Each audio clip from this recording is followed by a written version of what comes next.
Μιλάμε τώρα, συζητάμε τώρα ότι το βάζετε πάνω σε το βάζετε στην Κυψέλη, ώστε αν το κλέψει κάποιος να μπορεί να εντοπιστεί η Κυψέλη. Ακριβώς. Και τι σε κάθε Κυψέλη βάζετε ένα ίδιο? Όχι. Βάζουμε σε μία Κυψέλη, αλλά μπορεί να συζητάμε για τις κλοπές τώρα που αφορούν 40, 50, 60 μελίσια. Γιατί τα κλέβουνε, δηλαδή, είναι συνηθισμένο αυτό? Σαφώς. Δημήτρη, εδώ έχω τον κατάλληλο για να μας απαντήσει αυτήν την ερώτηση, νομίζω. Είναι μελισσοκόμος. Κύριε Παναγιωτόπουλε, ποια ήταν η ανάγκη που σας δημιουργήθηκε και έτσι αγοράσετε το συγκεκριμένο προϊόν? Κοιτάξτε, η ανάγκη ήταν να αντιμετωπίσουμε ένα πολύ μεγάλο πρόβλημα που έχουμε οι μελισσοκόμοι. Την κλοπή των κυψελών. Σας έχουν κλέψει εσάς? Ναι, με έχουν κλέψει. Τι, ήρθε κάποια μέρα, δηλαδή κάποιος άγνωστος και πήρε όλες τις κυψέλες και έφυγε? Όχι, ναι. Εγώ ήμουν από τους τυχερούς. Εμένα μου έκλεψαν λίγες κυψέλες. Δηλαδή έρχεσαι στο μελισσοκομείο σου και βλέπεις ότι κάποιες κυψέλες λείπουν. Ναι. Ενώ υπάρχουν άνθρωποι οι οποίοι έχουν χάσει 50-60 μελίσια ή και όλο το μελισσοκομείο τους. Να πούμε ότι είναι πολύ ακριβό. Ναι, στοιχίζει πολύ σε περίπτωση που χάσετε την κυψέλη. Είναι το βιώσιο. Ουσιαστικά είναι και το επάγγελμα που κάνετε αυτή τη στιγμή. Από αυτό ζείτε. Ναι, μία κυψέλη μπορεί να έχει κόστος ακόμα και 200 ευρώ. Οπότε καταλαβαίνετε, 200 ευρώ αφύλακτα κάπου είναι εύκολος στόχος. Οπότε τι κάνατε τώρα? 200 ευρώ, συγγνώμη Γιώργο, 200 ευρώ είναι η κυψέλη, το κουτί ή με το μελίσι μέσα? Όλα μαζί. Όλα μαζί. Δηλαδή το μελίσι μπορεί να κάνει από 60 μέχρι 120 ευρώ ή και παραπάνω, ανάλογα τη δυναμικότητά του. Και ο κλέφτης τώρα τι κάνει? Παίρνει την κυψέλη, τη βάζει κάπου αλλού και είναι πια δική του, έτσι? Ακριβώς. Δηλαδή παίρνει την κυψέλη, την πάει κάπου αλλού, τη βάφει ένα άλλο χρώμα να μην μπορείς εσύ να τη δεις και την κάνει δική του. Και οι μέλισσες φεύγοντας, πηγαίνοντας εδώ και εκεί, στο τέλος ξέρουν και γυρίζουν στην κυψέλη. Αυτό είναι το σπίτι τους. Όπου την πας στην κυψέλη, δουλεύουν γύρω-γύρω. Αυτό θα συμβεί αν την πας σε 3,5 με 5 χιλιόμετρα απόσταση από την τωρινή της θέση. Όταν όμως άλλος την πάρει από την Αττική και την πάει, ας πούμε, στην Πελοπόννησο ή στη Θεσσαλία, δεν μπορεί να γυρίσει πίσω η μέλισσα. Τελείωσε. Μάλιστα. Και οπότε τι κάνατε εσείς? Μισό λεπτό, Δέσποινα. Οπότε τι κάνατε εσείς? Βρήκατε τον κύριο Παπαδόπουλο και βάλατε σε κάποια κυψέλη από αυτές τις 50% που έχετε, βάλατε ένα GPS. Θα σας πω.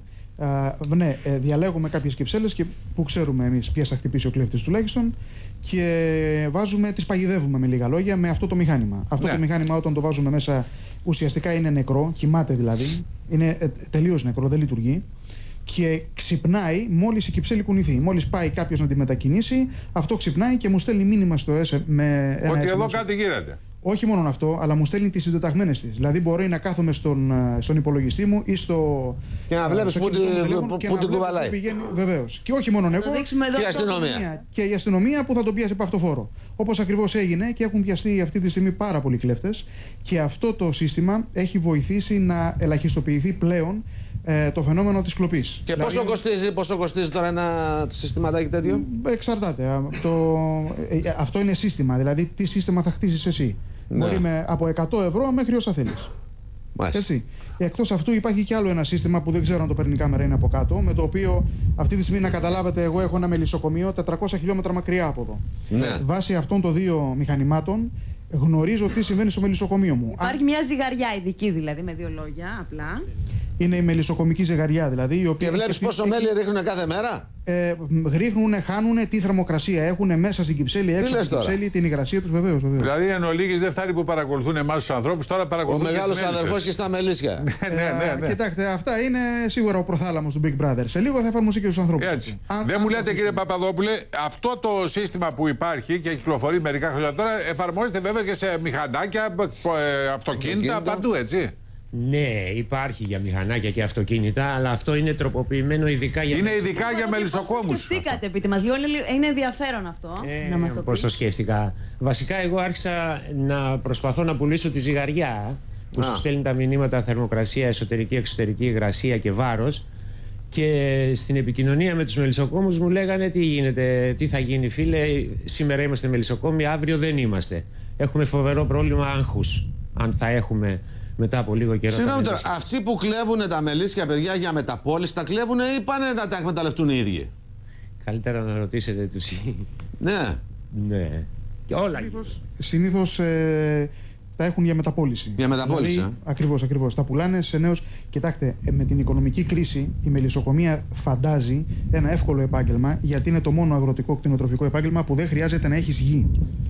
Μάλιστα. Στη δικιά σας την περίπτωση, εσείς κάνατε κάτι άλλο πριν και τώρα με την κρίση. Ναι, βεβαίως. Εγώ ήμουν κατασκευαστής ενδυμάτων. Έκλεισα την επιχείρησή μου, δεν είχε αντικείμενο πλέον με την κρίση. Και είχα τη μελισσοκομεία ως χόμπι και το αναπτύσσω ως επάγγελμα. Ωραία. Ναι. Λοιπόν, μπράβο. Ξέρω επίσης, Γιώργο, ότι GPS τέτοια, αυτού του είδους τα μηχανάκια, βάζουν δυστυχώς και σε ανθρώπους. Και σε ηλικιωμένους. Σε ανθρώπους που πάσχουν από άνοιες και Αλτσχάιμερ και τέτοια που φεύγουν και χάνονται. Βάζουν πάνω κτλ. Λοιπόν, ευχαριστούμε πολύ. Να είστε καλά, ευχαριστούμε πολύ. Πού σας βρίσκει όποιος μελισσοκόμος θέλει τα GPS, κύριε Παπαδόπουλε? Safe Biz στην ιστοσελίδα μας. Safe Biz. Είναι ιστοσελίδα. Λοιπόν, θαύμα, έγινε. Λοιπόν, καλημέρα. Καλημέρα. Λοιπόν, να χαιρετήσουμε τους τηλεθεατές μας. Ευχαριστούμε που είσαστε μαζί μας. Θα τα πούμε αύριο σε 7 παρατέταρτο.